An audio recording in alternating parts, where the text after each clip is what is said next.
Assalamualaikum warahmatullahi wabarakatuh. Perkenalkan, kami dari kelompok 4 yang akan mempresentasikan materi mengenai uang dan inflasi. Sebelumnya, perkenalkan nama anggota kelompok kami yaitu 1. Arika Herunisa, 2. Tika Widyastuti, 3. Saya yaitu Suci Purnamasari. Saya akan menjelaskan slide 2 sampai 10 dan 11 sampai 20 akan dijelaskan oleh Tika, 21 sampai 29 akan dijelaskan oleh Arika. Saya akan mulai menjelaskan. Silahkan slide kedua.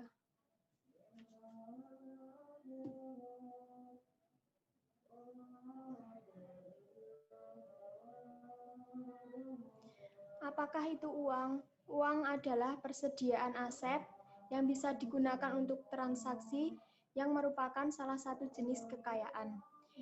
Pengertian dari inflasi itu sendiri adalah inflasi adalah kenaikan tingkat harga rata-rata dan harga adalah tingkatan di mana uang ditukarkan untuk barang dan jasa. Fungsi uang. Fungsi uang yaitu untuk peran sebagai penyimpanan nilai, unit hutang, dan media pertukaran, kemudahan untuk dikonversi menjadi sesuatu yang lain seperti barang dan jasa. Kadang-kadang juga disebut sebagai likuiditas uang. Penggunaan uang meningkat efisiensi. Uang adalah alat yang dengannya kita mengukur transaksi ekonomi. Tanpanya kita terpaksa melakukan barter. Namun barter menumbuhkan kebetulan ganda dari keinginan double coincidence of wants. Pengertian dari barter itu sendiri yaitu seseorang yang membutuhkan atau kebetulan ganda dari keinginan. Situasi yang jarang terjadi di antara dua orang masing-masing memiliki barang yang lain ingin pada waktu dan tempat yang untuk melakukan pertukaran. Lanjut. Jenis-jenis uang. Uang atas unjuk fiat money adalah uang menurut dekret presiden dan tidak memiliki nilai intrinsik. Uang komoditas atau commodity money adalah uang yang punya nilai intrinsik. Jika orang menggunakan emas sebagai uang, perekonomian dikatakan menggunakan standar emas atau gold standard. Pemerintah dapat terlibat dalam sistem moneter untuk membantu rakyat mengurangi biaya transaksi. Pemerintah lalu menerima emas dari publik untuk ditukarkan dengan sertifikat emas lembaran kertas yang bisa ditukarkan dengan emas. Hasil akhirnya adalah karena tak ada yang meminta emas lagi dan semua orang menerima kertas. Kertas itu memiliki nilai dan peran sebagai karena tak ada yang meminta emas lagi dan semua orang menerima kertas sebagai itu memiliki nilai dan peran sebagai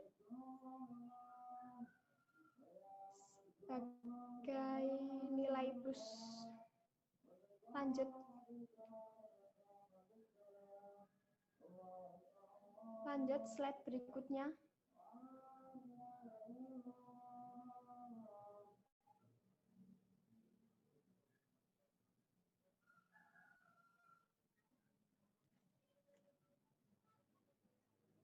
Slide berikutnya bisa dilanjut.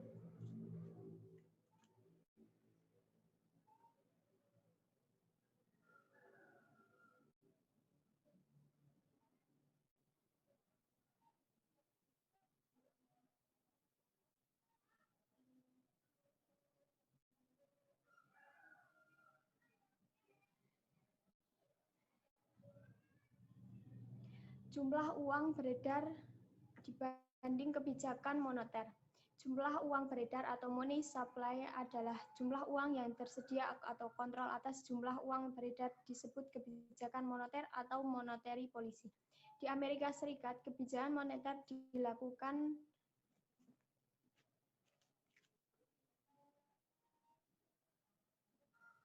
dilakukan oleh institusi setengah independen yang disebut bank sentral.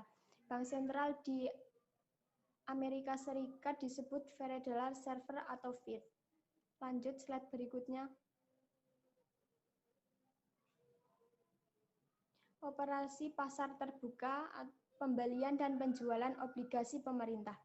Untuk meningkatkan jumlah uang beredar, Bank Sentral membeli obligasi pemerintah dan membayarnya dengan uang. Untuk menurunkan jumlah uang yang beredar, Bank Sentral menjual obligasi pemerintah dan menerima uang yang ada di masyarakat dan lalu menghancurkannya.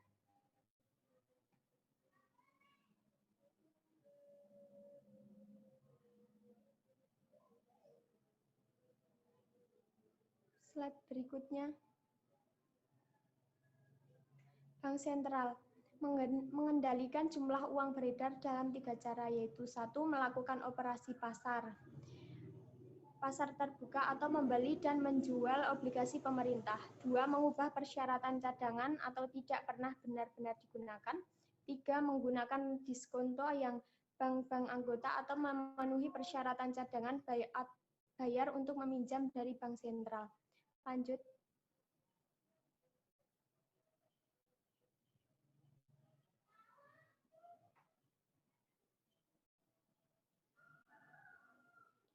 Teori kuantitas uang. Persamaan kuantitas adalah suatu identitas. Definisi dari 4 variabel membuatnya benar jika satu variabel berubah, satu atau lebih yang lain harus juga berubah untuk mempertahankan identitasnya. Persamaan kuantitas kita gunakan dari sekarang adalah jumlah uang beredar atau M dikali perputaran uang transaksi atau V yang sama dengan harga atau P dikali jumlah transaksi atau T. Uang kali perputaran sama dengan harga kali transaksi, sama aja M kali V sama dengan P kali T. V dalam persamaan kuantitas disebut perputaran uang transaksi atau transaction velocity of money. Ini menyatakan berapa kali uang berpindah tangan dalam periode waktu tertentu. Slide berikutnya akan dijelaskan oleh Tika Widyastuti. Silakan. Transaksi dan output. Transaksi dan output sangat berkaitan karena semakin banyak perekonomian berproduksi, semakin banyak barang dibeli dan dijual. Jika Y menyatakan jumlah output dan P menyatakan harga satu unit output, maka nilai uang dari output adalah PY. Kita telah membahas ukuran variabel-variabel ini ketika kita membahas pos pendapatan nasional. Uang dikali perputaran sama dengan harga dikali output. M kali V sama dengan P kali Y. Versi persamaan kuantitas ini disebut perputaran uang pendapatan, yang menyatakan berapa kali uang masuk ke dalam pendapatan seseorang dalam periode waktu tertentu.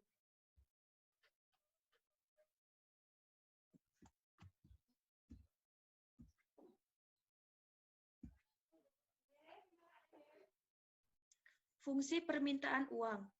MP disebut keseimbangan uang real. Keseimbangan uang real mengukur daya beli dari persediaan uang. Fungsi permintaan uang adalah persamaan yang menunjukkan menentu keseimbangan uang real yang orang ingin pertahankan. Berikut adalah suatu permintaan uang sederhana. MP pangkat D sama dengan KY, di mana K adalah konstanta yang menyatakan berapa banyak uang orang ingin tahan untuk setiap dolar pendapatan. Persamaan ini menyatakan bahwa kuantitas keseimbangan uang real yang diinginkan adalah proporsional terhadap pendapatan real. Fungsi permintaan uang dan persamaan kuantitas. Di sini, barang adalah kenyamanan menahan keseimbangan uang real. Pendapatan lebih tinggi mendorong permintaan lebih besar akan keseimbangan uang real. Fungsi permintaan yang menawarkan cara lain untuk memandang persamaan kuantitas atau MP sama dengan PY, di mana V sama dengan 1K. Ini menunjukkan kaitannya antara permintaan uang dan perputaran uang. Asumsi perputaran konstan. Persamaan kuantitas dapat dipandang sebagai suatu definisi. Definisi perputaran V sebagai rasio GDP nominal, PY, terhadap kuantitas uang M. Tapi, jika kita membuat asumsi bahwa perputaran uang adalah konstan, maka persamaan kuantitas MV sama dengan PY menjadi teori dampak uang yang berguna. Garis di atas V mengartikan perputaran adalah tetap. Jadi, pertahankan konstan. Ingat perubahan kuantitas uang menyebabkan perubahan proporsional pada GDP nominal. Uang, harga, dan inflasi. 3 blok bangunan yang menentukan tingkat harga keseluruhan suatu perekonomian. Faktor-faktor produksi dan fungsi produksi menentukan tingkat output Y. Jumlah uang beredar menentukan nilai output nominal PY. Ini berasal dari persamaan kuantitas dan asumsi bahwa perputaran uang adalah tetap. Tingkat harga P kemudian adalah rasio nilai output nominal PY terhadap tingkat output Y. Dengan kata lain, jika Y tetap, karena ia bergantung pada pertumbuhan faktor-faktor produksi dan kemajuan teknologi, dan kita membuat asumsi bahwa perputaran adalah konstan. Atau dalam perubahan bentuk persentase, berapa persen perubahan M ditambah persen perubahan V sama dengan persen perubahan V plus persen perubahan Y. Jika V dan Y adalah tetap, berarti bahwa persen perubahan M adalah yang menyebabkan persen perubahan pada P. Teori kuantitas uang menyatakan bahwa bank sentral yang mengontrol jumlah yang beredar memiliki kendali tinggi atas tingkat inflasi. Jika bank sentral menjaga jumlah yang beredar stabil, tingkat harga akan stabil. Jika bank sentral meningkatkan jumlah uang yang beredar dengan cepat, tingkat harga akan meningkat cepat. Seigniorage, penerimaan dari percetakan uang. Penerimaan yang ditingkatkan melalui pencetakan uang disebut seigniorage. Ketika mencetak uang untuk mendanai pengeluaran, pemerintah meningkatkan jumlah uang yang beredar. Kenaikan jumlah uang yang beredar pada gilirannya menyebabkan inflasi. Mencetak uang untuk meningkatkan penerimaan adalah seperti menetapkan pajak inflasi. Inflasi dan tingkat bunga.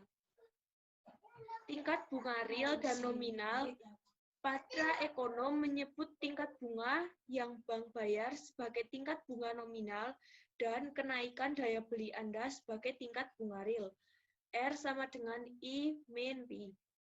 Ini menunjukkan hubungan antara tingkat bunga nominal dan tingkat inflasi, di mana R adalah tingkat bunga real, I adalah bunga nominal, dan P adalah tingkat inflasi dan tingkat bahwa P hanyalah persentase perubahan tingkat harga.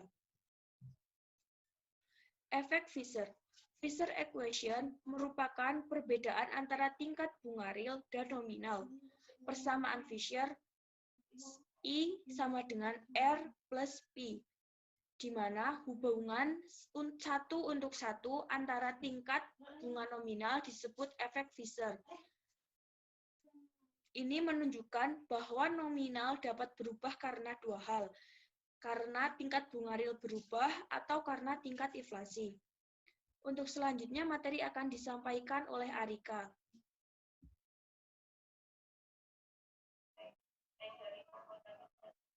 Efek Fisher. Fisher equation menunjukkan perbedaan antara tingkat bunga real dan nominal. Persamaan Fisher yaitu I sama dengan R tambah P. Hubungan satu untuk satu antara tingkat dan tingkat bunga nominal disebut efek Fisher. Ini menunjukkan bahwa bunga nominal dapat berubah karena dua hal, yaitu karena tingkat bunga real berubah atau karena tingkat inflasi berubah. Lanjut.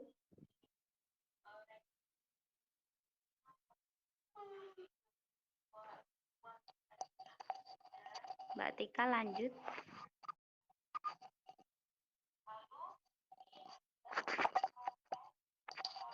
Teori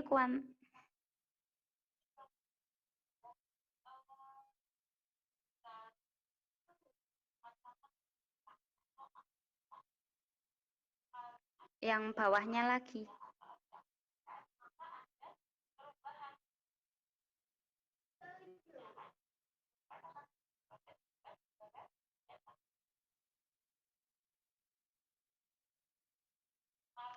Tingkat bunga real. Tingkat bunga real yang diharapkan peminjam dan pemberi pinjaman, harapkan ketika kesepakatan dibuat disebut tingkat bunga real yang terrealisasi disebut tingkat bunga ex post. Kita nyatakan P sebagai inflasi masa depan aktual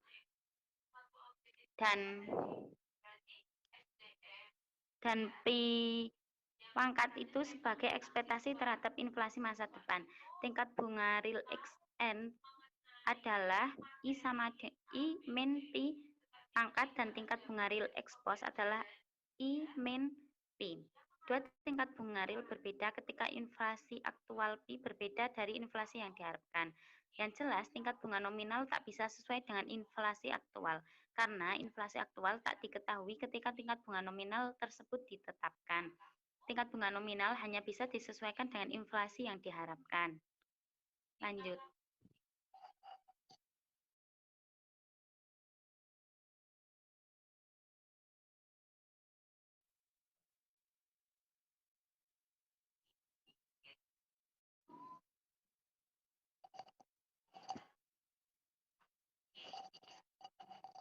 I sama dengan R plus P pangkat E.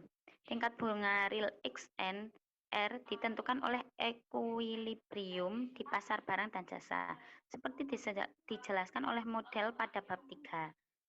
Tingkat bunga nominal I bergerak satu untuk satu dengan perubahan pada inflasi yang diharapkan P pangkat E.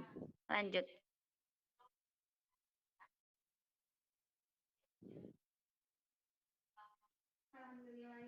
Biaya memegang uang. Tingkat bunga nominal adalah biaya pilihan memegang uang. Apa yang Anda serahkan dengan memegang uang bukannya obligasi. Sehingga fungsi permintaan yang umum yang baru dapat ditulis sebagai M per P pangkat D sama dengan L dalam kurung I, Y.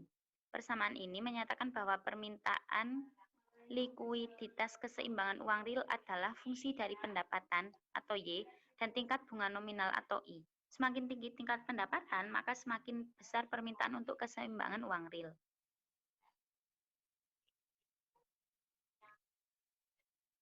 Uang, harga, dan tingkat bunga. Sebagaimana teori kuantitas uang dijelaskan. Uang dan penerimaan sama-sama menentukan tingkat harga ekuilibrium. Perubahan tingkat harga adalah oleh definisi tingkat inflasi.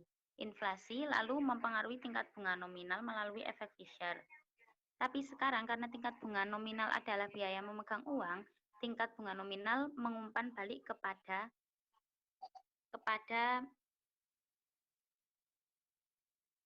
itu. Lanjut. Biaya inflasi yang diharapkan. Ketidaknyamanan mengurangi uang di tangan secara metaforis disebut biaya kulit sepatu dari inflasi. Karena lebih sering berjalan ke bank membuat sepatu seseorang cepat rusak. Ketika perubahan inflasi membuat percetakan dan pendistribusian katalog harga baru, misalnya, maka biaya ini disebut biaya menu. Biaya lain terkait dengan undang-undang pajak, seiring undang-undang pajak tidak memperhitungkan efek inflasi pada pendapatan. Lanjut. Biaya inflasi yang tidak diharapkan. Inflasi yang tak terantisipasi tidak disukai karena meredistribusi secara subjektif kekayaan di antara individu. Contohnya, ini mengganggu pensiun tetap individu. Seiring kontrak ini tidak dibuat dalam satuan real dengan diindeks pada ukuran tertentu tingkat harga. Ada keuntungan dari inflasi. Banyak ekonom berkata bahwa sedikit inflasi akan membuat pasar tenaga kerja berjalan lebih baik. Mereka mengatakan inflasi meminyaki roda pasar tenaga kerja.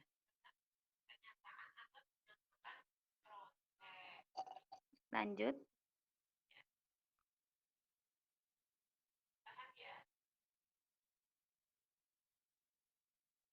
Hiperinflasi. Hiperinflasi yaitu inflasi yang melebihi 50% per bulan, lebih dari 1% per hari. Biaya seperti biaya kulit sepatu dan biaya menu jadi lebih buruk dengan hiperinflasi. Dan sistem pajak juga terdistorsi.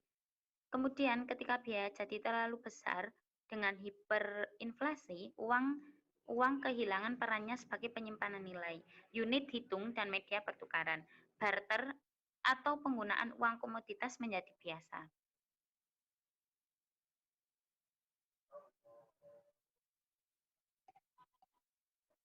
Lanjut.